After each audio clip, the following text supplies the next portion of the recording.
Hi යාළුවනේ කොහොමද ඉතින් අද යමුද මාත් එක්ක ෂූටි ගමන මීට කලින් නම් මම මේ වගේ වීඩියෝස් කරලා නැහැ ඒක නිසා ගොඩාක් අඩුපාඩු තියෙයි මම හැමිට හදාගන්නවා පුළුවන් විදිහට පුංචි වීඩියෝ ක්ලිප්ස් ටිකක් ගත්තා ඉතින් ඔන්න විදිහට හැමිට අපි නුවරට ගිහිල්ලා මගේ වැඩ ටිකත් කරගෙන හෙමින් සැරේ ඇවිදගෙන යන ගමන් මට එතන වීඩියෝ කරගන්න බෑ මොකද රජයේ ආයතනයක් නිසා වීඩියෝ කරන්න බෑ. ඔයාලට මේ පේන තැන මම අමුතුවෙන් විස්තර කරන්න ඕනි නෑනේ. නුවර බැවරවුම කියන්නේ හැමෝම දන්න අදරන තැනක්. ගොඩක් අයගේ සම්බන්ධකම් ඇති වුණ, තවත් අයගේ සම්බන්ධකම් නැති වුණ, තවත් අයගේ ආදරේ වැඩි වුණ හරිම ලස්සන පරිසරයක්. එතන තියෙන හරි අමුතුම ලස්සනක්.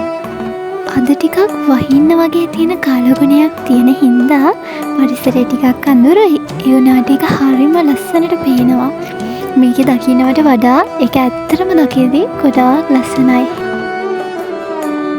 අර පේන්නේ ඈතින් තලදා සමිතුව ඇද ඉන්න මාලිකාව. ඉතින් හෙතට කොච්චර සැනසීමක්ද ඈත ඉඳන් ඒ දිහා බලාගෙන හිටියත්.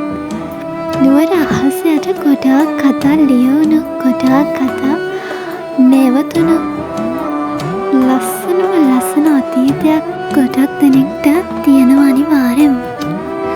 ඉතින් සමහර විට ඔයත් එහෙම ලස්සන අතීත කතාවක අයිතිකාරයෙක් වෙන්න පුළුවන්.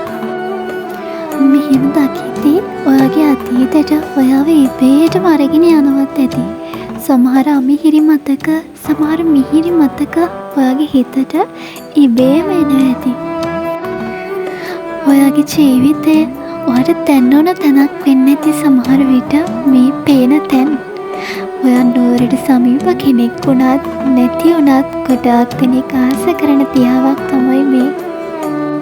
මේ වීඩියෝ එක බලාගෙන ඉන්න ඔයාලගේ හිත පුංචි වෙලාවකට හරි නිවුණ නම් මට හොඳටම ඇති. දෙපා කියන තුරුම ඇවිද කිය මල්යාය මීතුමේ තුමාරය පෙරවගත් කඳුයාය මතක කින්දර වැදී පිච්චැති හත සෑය අදත් පහුකර යද්දි හිතට ඔච්චම් පෑය. ඉතින් ඔන්න ඔය විදිහට නුවරට සමුදේලා ඔන්න මං අද ගෙදර ආවා. මේ පේන්නේ වෙල්යාය මැද තමයි අපේ ගෙදර තියෙන්නේ. ඉතින් අද වීඩියෝ එකත් එක්ක එකතු වෙලා හිටපු ඔයාලා හැමෝටම ගොඩාක් ආදරෙයි. හැමෝටම ජයෙන් වේවා.